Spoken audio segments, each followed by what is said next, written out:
ทีมเล็กครับลูกทีมเล็กสุดสาครลูกหมู่ห้า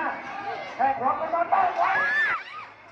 เฮ้ยมาล็อกนี้ได้ไหมอย่าเกี่ยวขาไม่เอาผิดกติกา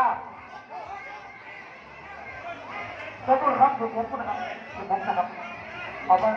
รับรองแล้วก็จับมีไฟบอกยกนะครับตามทิศใต้นะครับ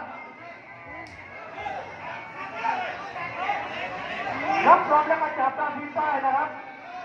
ให้ขวามาครับให้ขวามาของลูกพิชิตเล็กติดนครอยู่มุมแดงสุดสาครลูกโมห้าอยู่มุมน้ำเงินใจเต้นเล็กมวยคู่นี้พิกัด54 กิโลกรัมโอ้ยสุดท้าย